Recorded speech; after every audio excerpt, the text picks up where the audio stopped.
Hello, welcome back to LIVENODING. In this episode, I will be showing you how I created this rainbow tapeworm. So this is like an endless type of worms, and it can grow whatever length you want to give it to. Okay, so let's stop this for now.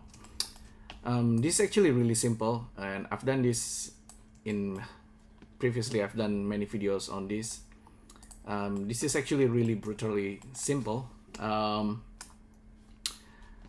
This is basically just line that goes through the noise, and then I kind of resample the lines and turn it into this sphere radius.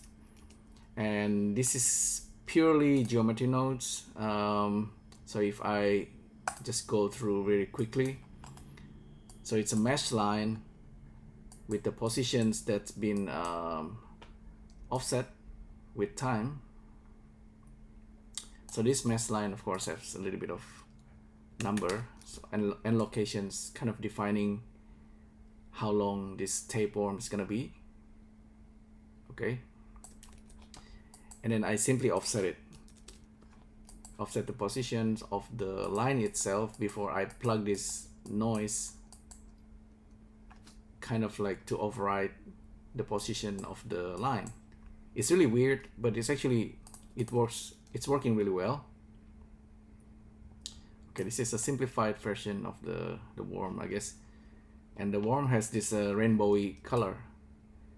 The more you increase the noise, it will affect the worms, and it's gonna get longer and longer.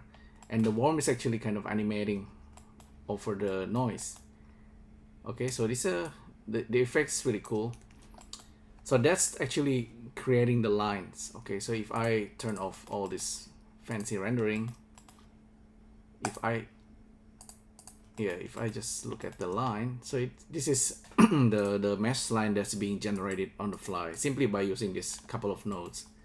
It is really that simple. And then the next one, because in Blender 3.1 we can actually render points as radius, like a sphere.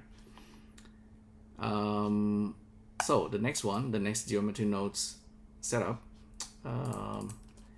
is simply taking the line, which is okay. Whenever you do anything inside geometry nodes, it's gonna turn it into polygon mesh.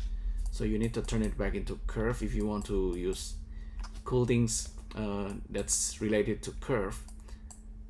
This is exactly what I'm doing here. And yeah, there's some funky things going on with the set point radius is simple. It's just setting the point radius. But there's this funky tool that funky attributes value that's I'm piping outside, that's actually looking at the value of each point based on the length of the curve. Okay, let me try to explain it. Okay, it's basically just get the index value of the curve points, and then divide it with the domain size of the point cloud. So I have the value between 0 and 1. This value will be important because I'm passing it into the shader. So the shader itself is a rainbowy color, this spectrum color, that's actually piping this S radius value into the shader. So we have this gradient. Okay, that's why we have this rainbow tapeworm. You can have it like just like normal gradient. This is so the curve. That's why I say the curve has its funky thing advantage that we can use. And in this case, we are using it just like that.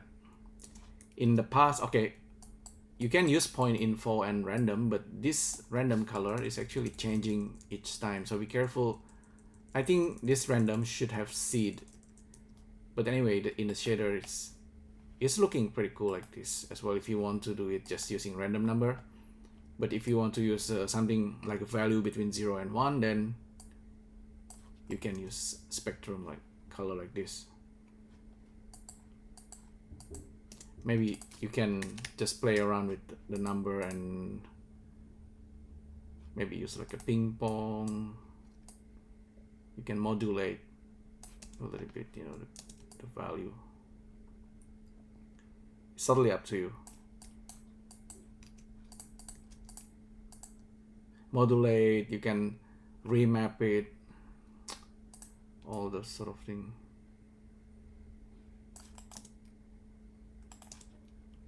But anyway, this is the value between 0 and 1, and we have this rainbow tapeworm.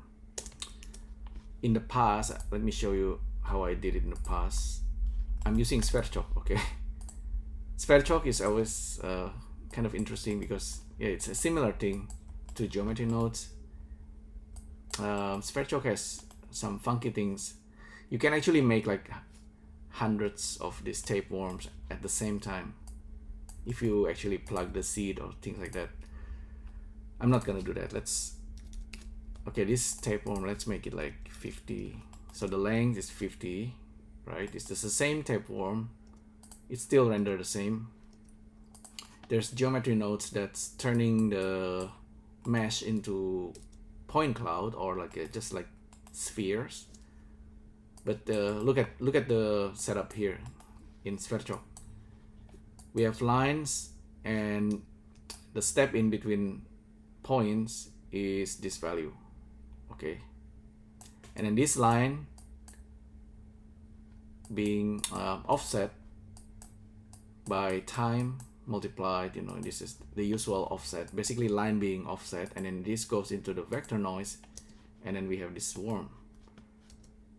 It's really that simple. The worm itself is actually a curve, and then I'm using geometry nodes, and geometry nodes gonna turn it into mesh. Okay, mesh to curve to points. It's the same thing happening here. Oh, actually I don't need this. I don't actually need curve to points. This is just redundant, or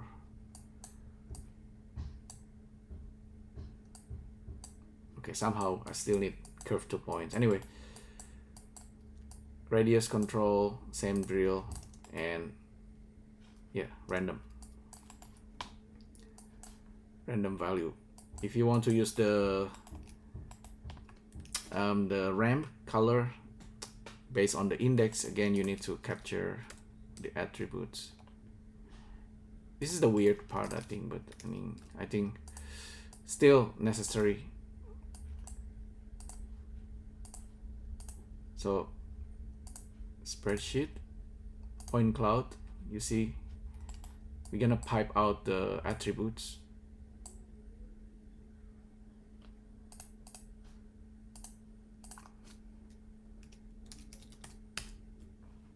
This is the index, right? The index of every point. And if we use the domain of the geometry, this is the total number of points. Just use math. So this value divided by this value should be giving you value between 0 and 1. So you can use attribute of the geometry here as random. Oh, it's actually not as random, it's as radius, or it's actually as index. Yeah, this goes into here, this goes into there. We have the value between 0 and 1.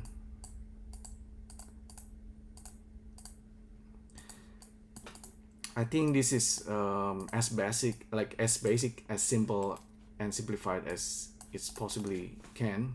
If you start it to, depending on what you're doing with geometry nodes, you can just understand the instancing, and yeah, instancing is a good one to start with. But if you want to go like deeper level, you can start to play around with the just vectors and point radius, because you're it's a point cloud. It's really it seems really complicated and abstract, but once you understand it, it's actually kind of simple. It's seems like brutally complex, but it's simplified a lot with geometry nodes. Of course, this is I don't understand everything. I don't know everything about geometry nodes. In fact, I know only the basic stuff, but you can always like look around for other node artists, and they usually like share their own node tree creations, and then it's gonna be like you can sometimes borrow their setup as a tool, and it's like a building blocks of Lego, right? So yeah, some of them can be transferable to other software like Houdini or Maya. Yeah, but if you're doing it in Blender, it's nice, you can just share the knowledge with everyone. So anyway, so lots of talk.